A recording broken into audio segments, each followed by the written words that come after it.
Bismillah. La louange est à Allah, nous le louons, implorons son aide et lui demandons pardon, et nous nous protégeons auprès de lui du vice de nos personnes et de nos mauvaises actions. Celui qu'Allah guide, point d'égarement pour lui, et celui qui l'égare, point de guider pour lui. Et je témoigne qu'il n'y a pas de divinité digne d'être adorée si ce n'est Allah. Et je témoigne que Mohammed sallallahu alayhi wa sallam est son esclave et messager. Ce soir, Inch'Allah, nous allons parler d'un sujet fondamental en islam, c'est le désaveu des fausses divinités. Le désaveu des fausses divinités. Mais avant toute chose, étant donné que je me trouve dans une section et dans une room dans laquelle il y a et des croyants et des non-croyants, je vais rappeler en quelque sorte quel est le véritable sens de l'islam et c'est quoi l'islam. L'islam, c'est la religion de tous les prophètes et tous les messagers envoyés de la part d'Allah. Allah, la seule et unique divinité qui mérite l'adoration. Allah, celui qui nous a donné une vie, celui qui a créé les cieux et la terre depuis le néant. Celui qui va nous juger le jour dernier pour ce qu'on aura accompli dans cette vie ici-bas qui consiste en une épreuve. Donc, à travers le temps, Allah il a envoyé des prophètes et des messagers pour appeler les gens à l'adoration de lui l'unique et ne pas lui donner d'associés. D'ailleurs, Allah il a dit « Et je n'ai créé les djinns et les hommes que pour qu'ils m'adorent ». Et cette adoration, comme a dit un des compagnons de notre prophète Mohammed sallallahu alayhi wa sallam, Ibn Abbas radiallahu anhu, il a dit qu'en réalité l'adoration ici, elle consiste à unifier Allah. Écoutez, il a dit à chaque passage du Coran où l'on trouve qu'il m'adore, cela signifie qu'il m'unifie. Donc, Allah il nous a créés pour l'unifier, ne pas lui donner d'associés. Donc pour accomplir le monothéisme islamique. Allah il a envoyé des messagers à tous les peuples, des prophètes et des messagers depuis Adam, en passant par Nuh, en passant par Moussa, Isa, ou bien le dernier des messagers, Mohammed sallallahu alayhi wa sallam, et leur message à eux tous était le même. Allah il a dit, nous avons envoyé à chaque communauté un messager pour leur dire, adorez Allah et écartez-vous du taghut. Adorez Allah et écartez-vous du taghut. Donc ça, c'était l'appel de tous les messagers envoyés de la part d'Allah. Et leur religion, elle a été la même. Et celui qui n'est pas sur leur religion à eux, alors il est sur une autre religion, qui n'est pas la leur. Et il est sur une religion qu'Allah n'accepte pas, car la seule religion qu'Allah il accepte, c'est l'islam. Et celui qui en veut une autre à part celle-là, dans l'au-delà, il sera parmi les perdants. Donc là, j'ai mentionné un mot, c'est le mot taghut. Et c'est ce mot-là qui désigne dans le livre d'Allah les fausses divinités. C'est-à-dire tout ce qui est divinisé ou bien tout ce qui est adoré en dehors d'Allah.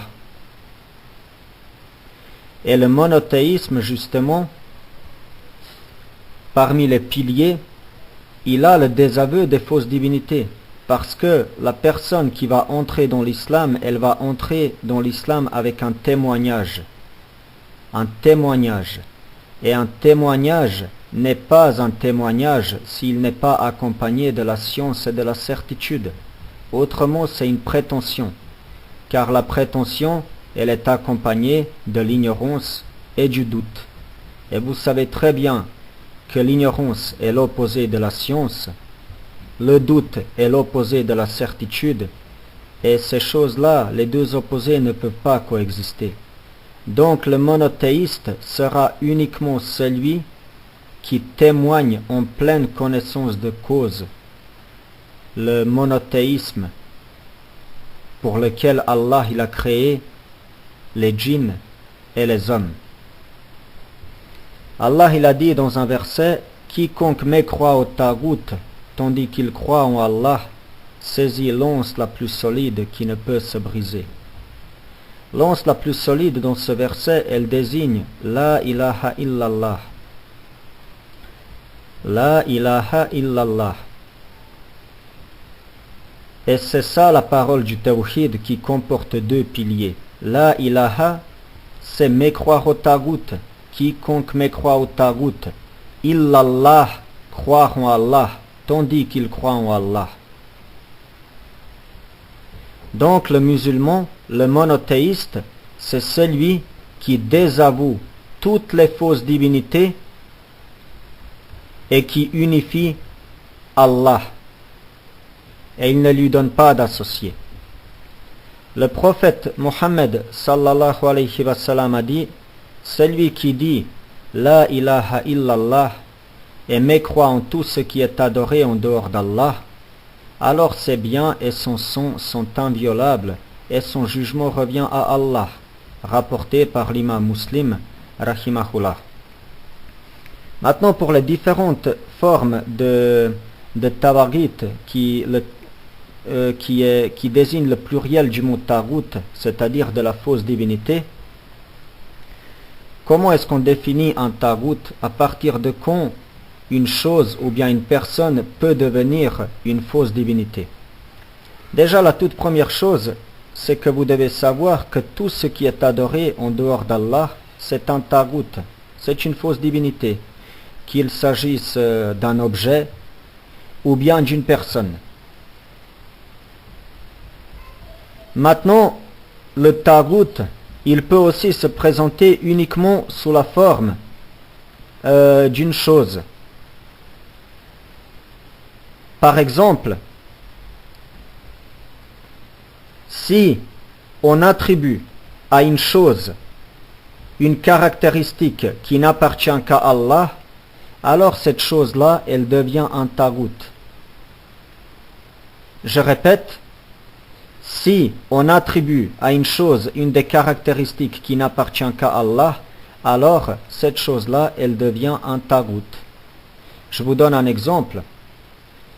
Si les gens attribuent aux arbres la faculté de nuire ou bien d'être profitable en dehors d'Allah, alors cet arbre est un tagout. Cet arbre est une fausse divinité. Et il faut absolument le désavouer, l'inclure dans la ilaha, quand vous dites la ilaha illallah, pour être parmi les monothéistes.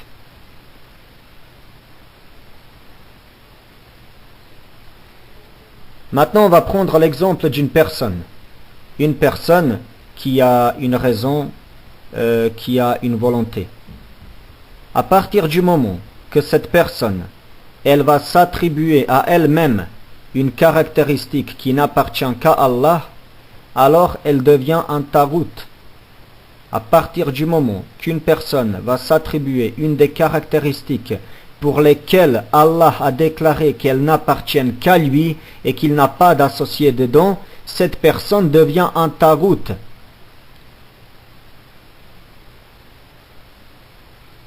Et toute personne qui approuve que les gens lui attribuent cette caractéristique qui n'appartient qu'à Allah est également un tagout. Parce que Allah, il s'est unifié dans un certain nombre de choses. Et il nous a révélé un livre et il nous a dit qu'il est unique. Et je vais vous donner un exemple de certaines choses. Allah, il a dit dans son livre que la connaissance de l'invisible n'appartient qu'à lui. Cela n'appartient qu'à lui. C'est une des caractéristiques propres à Allah, le créateur des cieux et de la terre. À partir du moment que quelqu'un va s'attribuer à lui-même cette caractéristique ou cette qualité, eh bien il va se mettre à l'égal d'Allah dans une chose qui n'appartient qu'à Allah. Et ainsi il va lui devenir un égal. Donc, il va devenir une fausse divinité. Un autre exemple. Et c'est un très très bon exemple par rapport à l'époque à laquelle nous vivons. Quelqu'un qui va s'attribuer le jugement. Quelqu'un qui va s'attribuer le jugement. Allah, il a déclaré dans son livre que le jugement n'appartient qu'à lui, que le commandement n'appartient qu'à lui. Et Allah, il a même déclaré qu'il n'associe personne à son commandement. À partir du moment qu'il y a une personne qui va s'attribuer le jugement en dehors d'Allah, eh bien cette personne, elle deviendra un associé à Allah, une fausse divinité, donc un tarout. Et à partir du moment où, par exemple, quelqu'un parmi nous, qu'Allah nous en préserve, donne à un homme la caractéristique ou bien la qualité du jugement ou la fonction du jugement qui n'appartient qu'à Allah et qu'il en est satisfait, là aussi il devient un tarout, même s'il ne le sait pas approprier lui-même.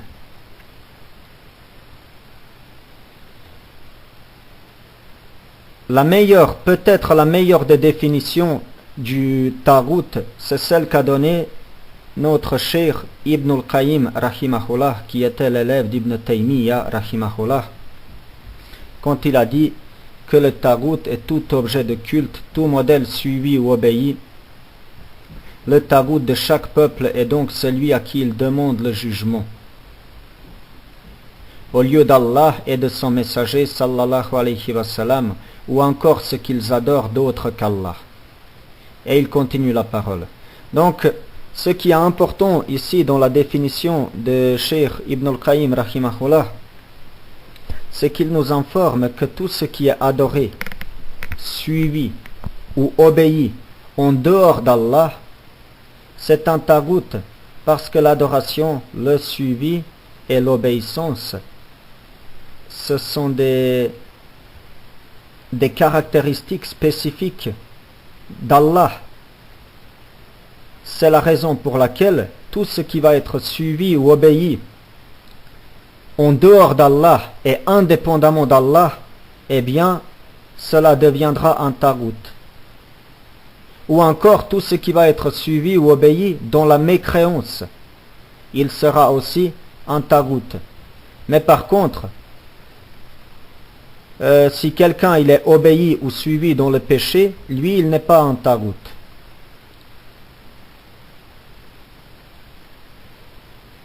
Une autre parole qui définit bien le terme tarout, c'est la parole d'Abu Butayn rahimahullah, qui était le mufti, le grand savant, ainsi que le juriste de la région du Nejd, qui, après avoir cité dans Fatawa Nejdiya, volume 1, page 325, après avoir cité des paroles des compagnons, des salafs et d'autres savants du tawhid, il conclut en disant, écoutez bien cette parole, subhanallah, il conclut en disant, le tarout comprend tout ce qui est adoré en dehors d'Allah, tout chef égaré qui appelle au mensonge et l'embellie, de même, toute personne que les gens ont élue pour qu'elle juge entre eux avec des lois de la jahiliya, contraires au jugement d'Allah et de son prophète. De même, les sorciers, ceux qui incitent à l'adoration des statues, ceux qui en menton veulent attirer les ignorants dans l'égarement en leur suggérant qu'à mort exauce le besoin de celui qui s'adresse à lui et qu'il a fait ceci et cela, ce qui est ou un mensonge ou un acte du diable. Ainsi il les attire dans le shirk, et la base de toutes ces sortes, et le plus grand parmi eux est le diable, c'est lui le plus grand tarout. C'est lui le plus grand tarout, Iblis. Donc, dans cette parole d'Abu Butayn, nous avons vu un certain nombre de tawaghit, et il est important de savoir pourquoi ils sont des tawaghit, comme on a expliqué au début. On a vu par exemple le tarout du jugement. Pourquoi il est un tarout? Eh bien, parce que on lui a donné une des caractéristiques qui n'appartient qu'à Allah et il l'a accepté, ou bien il se l'est approprié à lui-même, c'est-à-dire le jugement. Les sorciers, pourquoi? Les médiums et tout ça? Parce qu'ils prétendent connaître l'invisible en dehors d'Allah. Ils le prétendent. Et quand les gens leur attribuent cette qualité, ils ne le désavouent pas, au contraire, ils l'approuvent. Voilà, il ne suffit pas de dire un tel est un tarout, tu dois le désavouer, mais il faut savoir encore pourquoi il est un tarout. Et j'espère que vous avez compris à partir de quand une personne ou une chose devient un tarout. Il y a des paroles des salafs et des savants concernant les tawaghit, les différentes formes de tawaghit.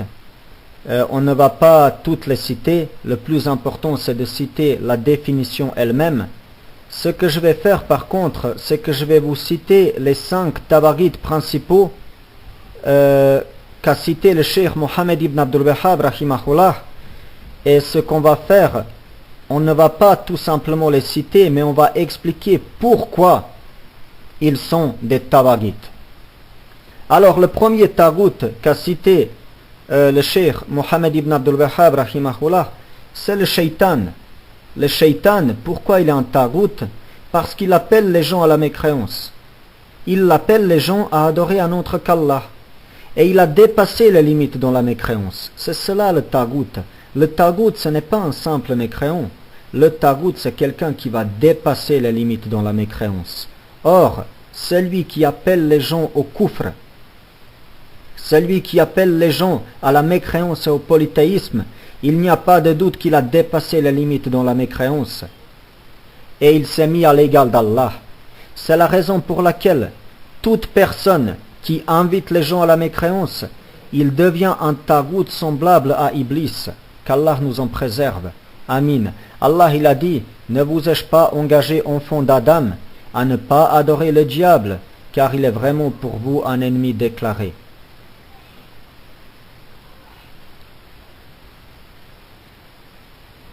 Le deuxième tarout qu'a cité le cheikh Mohammed ibn Abdul Wahhab rahimahullah, c'est le gouverneur qui va changer la charia.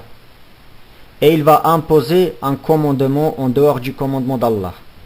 Donc vous devez savoir que le terme charia, il signifie la législation.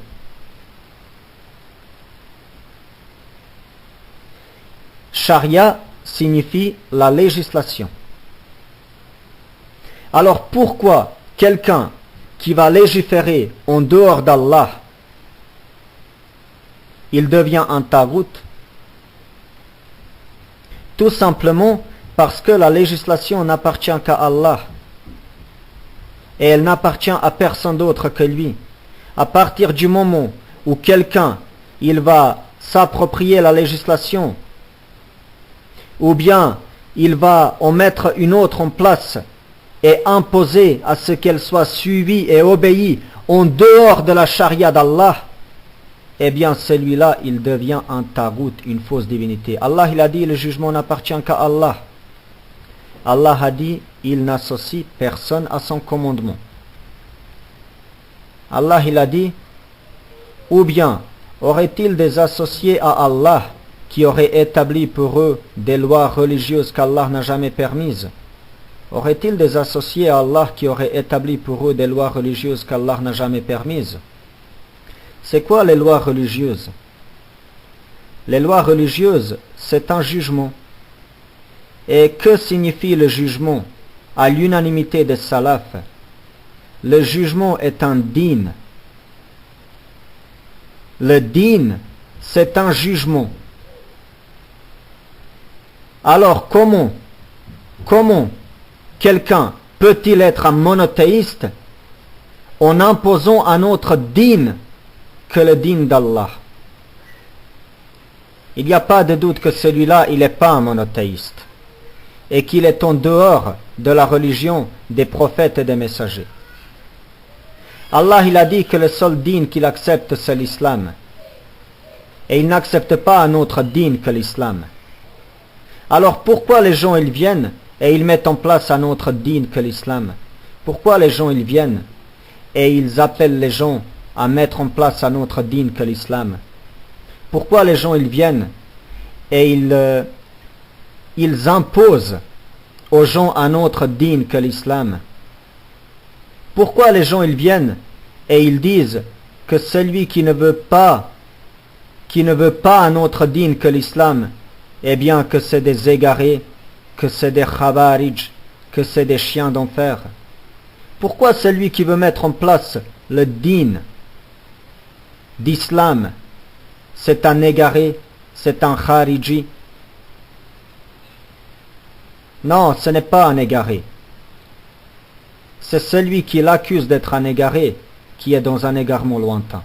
Allah il a dit: n'as-tu pas vu ceux qui prétendent croire à ce qu'on a fait descendre vers toi et à ce qu'on a fait descendre avant toi? Ils veulent prendre pour juge le Tarout, alors que c'est en lui qu'on leur a commandé de ne pas croire, mais le diable veut les égarer très loin dans l'égarement.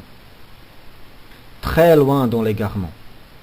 Le troisième Tarout qu'a cité notre cheikh Mohammed ibn Abdul Wahhab rahimahullah, c'est celui qui va juger par autre loi que la loi d'Allah, comme c'est le cas de ceux qui jugent avec des lois humaines. Donc, il y a un nom et un attribut qui n'appartient qu'à Allah, c'est Al-Hakim, celui qui tranche les litiges. À partir du moment que quelqu'un va s'attribuer cet attribut et cette qualité et cette fonction qui est de trancher des litiges en dehors d'Allah, avec une autre charia que la charia d'Allah, avec un autre dîne que l'islam, il est un tarout, il est une fausse divinité. Et toute personne qui dit la ilaha, il doit l'inclure dedans. Il n'y a pas d'autre juge en dehors d'Allah. Il n'y a pas d'autre hakim en dehors d'Allah. Et tout autre hakim en dehors d'Allah, eh bien, c'est une fausse divinité, c'est un tarout. Il n'est pas un monothéiste, il n'est pas en train d'unifier Allah, celui-là. Il est en train de s'associer à lui, subhanallah. Alors comment peut-on douter de sa mécréance? Allah a dit: et ceux qui ne jugent pas d'après ce qu'Allah a fait descendre, les voilà les mécréants. Les voilà les mécréants. Précédé par Alif Lam. Comme les trois versets, il n'y a aucune contradiction entre eux. Et la règle elle est claire. Quand la mécréance, l'injustice ou la perversité est précédée par Alif Lam, ça concerne la grande injustice, la grande perversité et la grande mécréance qui fait sortir son auteur de l'islam. Le quatrième tagout qu'a cité notre cheikh Mohammed ibn Abdul Wahhab rahimahullah, c'est celui qui prétend connaître l'invisible en dehors de la volonté d'Allah. Allah il nous a informé dans son livre. Il nous a dit: c'est lui qui détient les clés de l'invisible. C'est lui qui les détient. Et il nous dit quoi encore? Il nous dit: nul autre que lui ne les connaît. Nul autre que lui ne les connaît. Donc Allah il est unique là-dedans. À partir du moment où quelqu'un déclare que lui aussi il connaît l'invisible, eh bien il devient une fausse divinité. Il n'est pas une divinité, mais il est une fausse divinité, celle qu'il faut désavouer, celle dans laquelle il faut mécroire. C'est un tarout. Et le cinquième, c'est quelqu'un qui est adoré avec ou en dehors d'Allah et il en est satisfait. Allah il a dit dans son livre: et quiconque d'entre eux dirait: je suis une divinité en dehors de lui, nous le rétribuerons de l'enfer. C'est ainsi que nous rétribuons les injustes. Et maintenant je vais passer, c'est peut-être le pire des tawarghites contemporains. C'est peut-être le pire qu'on puisse trouver. Il s'agit des constitutions et des lois humaines. Malheureusement, à notre époque, beaucoup de personnes s'affiliant à l'islam, ils n'ont pas compris quelle est la fonction et quel est le rôle et quel est le statut avant tout de ces lois humaines et de ces constitutions que les gens ils ont mis en place en dehors de la charia. Et vous allez voir que les lois humaines ainsi que les constitutions mécréantes, elles-mêmes, elles sont des tawarghites et des fausses divinités que tout musulman doit désavouer. Allah il a dit dans son livre, la création et le commandement n'appartiennent qu'à lui. Toute gloire à Allah, Seigneur de l'univers. La création et le commandement n'appartiennent qu'à lui. Allah il a dit, et il n'associe personne à son commandement. Donc, le commandement qui est visé dans ce verset, c'est quoi en réalité? C'est le commandement cosmique, c'est-à-dire que tout se passe avec la volonté d'Allah et que rien ne peut échapper à sa volonté, à sa puissance, ainsi qu'à sa science. Et nous avons aussi là-dedans le commandement législatif. Et la preuve que dans le commandement, il y a aussi le commandement législatif, c'est le livre d'Allah. Allah il a dit, le jugement n'appartient qu'à Allah, il vous a commandé de n'adorer que lui. Telle est la religion droite, mais la plupart des gens ne savent pas. Et le prophète Mohammed sallallahu alayhi wa sallam a dit, écoutez ce hadith, subhanallah, il est magnifique. Il a dit, j'ai été envoyé avec le sabre avant le jugement dernier, afin de mettre en place les lois de la religion d'Allah, jusqu'à ce qu'Allah soit le seul adoré sur la terre. Allah, celui qui n'a pas d'associé dans le jugement. Allahu Akbar. Il a dit qu'il a été envoyé pour mettre en place la charia. Et aujourd'hui, dites-moi, ceux qui mettent en place la charia, comment les gens ils le considèrent? Comment ils sont considérés? On les considère comme étant des fondamentalistes, des intégristes, des terroristes, des chiens d'enfer, et j'en passe. Alors que c'est eux qui suivent la sunna de notre prophète Mohammed sallallahu alayhi wa sallam.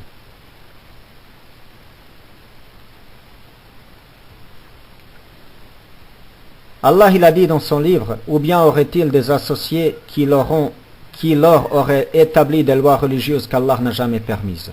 Donc ce verset est une preuve que le droit de légiférer n'appartient qu'à Allah et qu'Allah il n'a pas d'associés dedans. Je répète, Allah a dit, ou bien aurait-il des associés qui leur auraient établi des lois religieuses qu'Allah n'a jamais permises. Donc le droit de légiférer n'appartient qu'à Allah et à personne d'autre, et il n'a pas d'associés dedans. De la même manière, le droit de trancher des litiges n'appartient qu'à Allah. Le droit d'être un juge n'appartient qu'à Allah. Allah a dit, le jugement n'appartient qu'à lui, il tranche en toute vérité, et il est le meilleur des juges. Il n'y a pas meilleur que lui. Et le prophète sallallahu alayhi wa sallam a dit, Allah est le juge, et c'est à lui qu'appartient le jugement. Rapporté par Abu Daoud an-Nasa'i, et le hadith que je vous ai cité précédemment, j'ai été envoyé avec le sabre avant le jugement dernier, il est rapporté par l'imam Ahmed. Excusez-moi, il me semble que j'ai oublié de mentionner par qui il est rapporté, donc je vous dis qu'il est rapporté par l'imam Ahmed.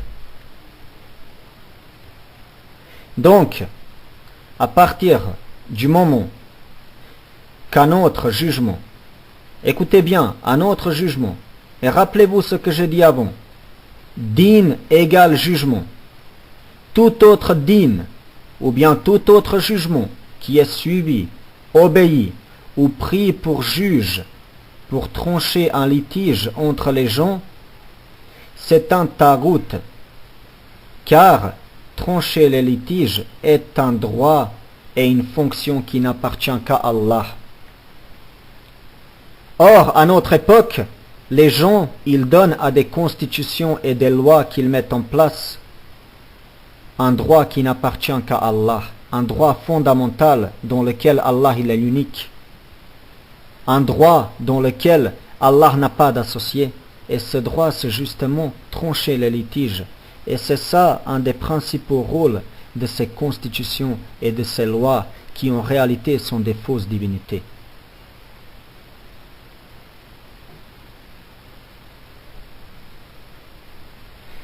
Écoutez ce verset. Allah a dit, les gens formaient à l'origine une seule communauté croyante. Puis après leur divergence, Allah envoya des prophètes comme annonciateurs et avertisseurs. Et il fit descendre avec eux le livre contenant la vérité pour régler parmi les gens leurs divergences. Et il fit descendre avec eux le livre contenant la vérité pour régler parmi les gens leurs divergences. At-Tabari, rahimahullah, il a dit dans le tafsir de ce verset, donc dans l'interprétation de ce verset, il a dit: et il fit descendre avec eux le livre contenant la vérité pour régler parmi les gens leurs divergences. Cela signifie pour mettre le livre comme juge entre les gens dans leurs disputes. D'accord? Le livre, donc il est un juge, il nous dit. Il dit, Allah a lié le jugement au livre, et il a dit que c'est lui qui juge plutôt que les prophètes et les messagers. Car lorsqu'un prophète ou un messager a jugé, il a en réalité jugé avec ce qu'il a trouvé dans le livre qu'Allah a révélé. Ainsi le livre, qui a été décrit comme étant véridique dans son jugement, est en fait le juge entre les gens, même si celui qui résout les disputes ne l'est pas. C'est pour cela que tout autre livre, toute autre constitution, tout autre code, appelez ça comme vous le voulez, qui va être mis en place et on va lui attribuer cette fonction de régler les litiges entre les gens en dehors d'Allah, eh bien ce code-là, c'est un tagout, une fausse divinité.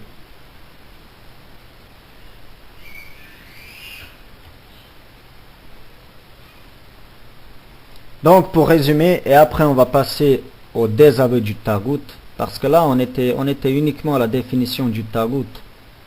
Qu'est-ce qu'un tagout? Qu'est-ce qu'une fausse divinité? Après, faut-il encore la désavouer pour accomplir le premier pilier du monothéisme? Et si vous n'accomplissez pas un pilier du monothéisme, vous n'êtes pas monothéiste. Le tagout est donc toute fausse divinité, idole, toute personne qui accepte de se faire adorer en dehors d'Allah, toute personne qui invite à la mécréance, l'embellit et l'impose aux gens, toute personne qui s'attribue un droit qui n'appartient qu'à Allah, les diables, les devins, les sorciers, ceux qui instaurent les lois autres que celles d'Allah, les tribunaux qui se réfèrent aux lois des hommes, des juges qui se réfèrent aux lois des hommes, des parlements qui légifèrent des lois, des partis politiques, ou bien toute loi qui n'est pas issue de la législation du législateur. Maintenant, on va passer au désaveu du tagout. Le désaveu du tagout est donc le premier pilier du tawhid, et ce pilier a lui 5 conditions. D'accord? Ce pilier a 5 conditions. La première condition, c'est que vous devez être convaincu de la nullité de l'adoration du tagout. Allah il a dit, il en est ainsi parce qu'Allah est la vérité et que tout ce qu'ils invoquent en dehors de lui est le faux, et qu'Allah c'est lui le haut, le grand. La deuxième condition, vous devez délaisser et vous éloigner de l'adoration du tagout. Vous devez délaisser et vous éloigner de l'adoration du tagout. Allah a dit, nous avons envoyé à chaque communauté un messager pour leur dire, adorez Allah et écartez-vous du tagout. Allah il a dit aussi, quant à ceux qui s'écartent de l'adoration du tagout et reviennent à Allah, à eux la bonne nouvelle, annonce la bonne nouvelle aux croyants. Et ce délaissement et cet éloignement, il doit être opéré par 3 moyens, le cœur, la parole et l'acte, comme nous a dit Ibn Kathir rahimahullah. Il nous dit donc que le tagout il doit être renié par la croyance, la langue et l'acte, et parce qu'il nous cite certaines catégories de personnes. Dans l'islam, la foi elle est définie par le cœur, la conviction, la parole et l'acte. Et la personne, elle tombe dans la mécréance, soit avec une conviction, soit avec un doute, soit avec une parole, soit avec un acte, quoi qu'il y ait dans son cœur. Et ce principe est confirmé par Ibn Kathir, rahimahullah, qui nous dit qu'il y a des gens qui peuvent rejeter le tagout avec la langue et leur acte, mais pas avec leur croyance. Et ça, c'est des hypocrites. D'autres qui vont le rejeter avec leur croyance, mais pas avec la langue. Et il donne un exemple. comme ceux qui prêtent serment de respecter les idoles et tawaghit. Et il dit d'autres qui vont rejeter le taghut par la croyance, mais pas par l'acte, comme ceux qui vont se prosterner devant le taghut où ils vont lui demander le jugement, en le prenant pour juge en dehors d'Allah. Et là, j'aimerais attirer votre attention quand il a dit prêter serment de respecter le taghut. On a établi avant que la constitution était un taghut. Et vous savez que pour devenir un président d'un État, vous devez prêter serment de respecter et de suivre cette constitution. Alors que la constitution elle-même, elle vous accorde le droit de légiférer en dehors d'Allah et le droit de trancher des litiges en dehors d'Allah. Quiconque prête serment de la respecter, il n'y a pas de doute qu'il entre même dans le 5e taghut qu'a cité notre cheikh Mohammed ibn Abdul Wahhab rahimahullah, celui qui est satisfait que les gens l'adorent en dehors d'Allah. Parce que il a accepté qu'on lui attribue ce qui n'appartient qu'à Allah. C'est comme si quelqu'un acceptait qu'on lui attribue la seigneurie. C'est pareil. La seigneurie n'appartient qu'à Allah. Le jugement aussi, il n'appartient qu'à Allah. Et Allah, il est unique dans les deux choses. Si tu lui donnes un égal dans une des deux, ou bien dans les deux, ça ne change rien. Tu as commis le shirk et tu as annulé le tawhid. Comme a dit Abdurrahman ibn Hassan rahimahullah, quand le shirk apparaît, le tawhid disparaît. Quand le shirk apparaît, le tawhid disparaît. Parce que les deux sont l'opposé l'un de l'autre. Une chose ne peut pas être glaciale et brûlante à la fois. Mais une personne ne peut pas être monothéiste et mouchrik à la fois. C'est pareil.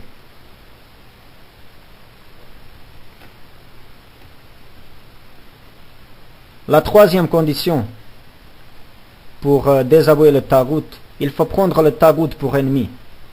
Il faut prendre le taghut pour ennemi ainsi que tous ceux qui l'adorent, c'est-à-dire ils font le shirk envers lui. Allah, il nous a cité les paroles d'Ibrahim alayhi salam quand il a dit à son peuple: que dites-vous de ce que vous adoriez?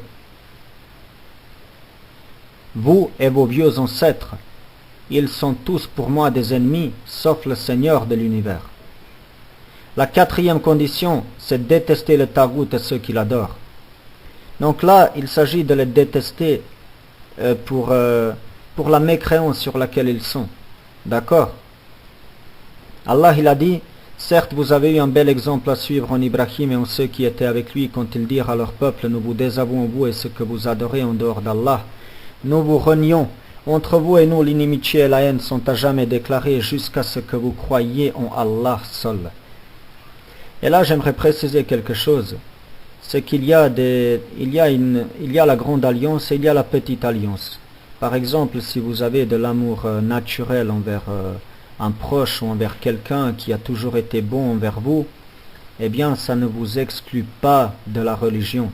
Par contre, si vous l'aimez pour la mécréance sur laquelle il est, vous l'aidez à combattre l'islam et les musulmans, là vous sortez de la religion. Et la cinquième condition, c'est que toute personne doit être convaincue que le taghut, ainsi que ceux qui l'adorent, ils ne sont pas des monothéistes. Le taghut, ainsi que ceux qui l'adorent, ne sont pas des monothéistes. Comment est-ce que le taghut pourrait-il être celui qui unifie Allah, alors que lui-même il s'est associé à Allah? Subhanallah. Comment est-ce que celui qui adore une autre divinité qu'Allah pourrait être celui qui adore uniquement Allah? C'est impossible. C'est impossible. Donc, toute personne doit être convaincue que le taghut et celui qui pratique le polythéisme ne sont pas des monothéistes. Allah a dit: Allah est le maître des croyants, il les fait sortir des ténèbres vers la lumière. Quant aux mécréants, leurs maîtres sont les tawaghites, qui les font sortir de la lumière vers les ténèbres. Ceux-là sont les gens du feu, où ils resteront pour toujours. Allah a dit les croyants combattent dans le sentier d'Allah et ceux qui ne croient pas combattent dans le sentier du Taghut.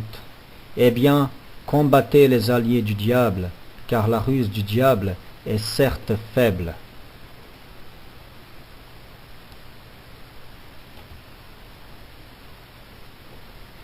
Et pour terminer, je vais vous citer une très belle parole de notre cheikh Mohammed ibn Abdul Wahhab rahimahullah, qu'il a dite dans Ad-Durr Rassaniya, volume 2, page 119 à 120. C'est un conseil, après qu'il ait parlé du tawhid et de l'islam, il a adressé un conseil à ses frères monothéistes. Et écoutez, c'est vraiment une très très belle parole, masha'Allah. Il a dit: Allah, Allah, mes frères, accrochez-vous à la base de votre religion, son commencement et sa fin, son fondement et son sommet, qui est la shahada, la ilaha illallah. Et apprenez sa signification et aimez-la. Aimez ses adeptes, et soyez frères avec eux, même s'ils vous sont lointains. Aimez, croyez aux tawaghit. Prenez-les pour ennemis, détestez-les et détestez ceux qui les aiment. Polémique à leur sujet. Ne les excommunie pas ou disent « Allah ne m'a pas chargé d'eux ». Car en disant cela, ils montent sur Allah. Allah les a chargés d'eux en leur ordonnant de les renier, de les désavouer, même s'il s'agissait de leurs frères ou de leurs enfants.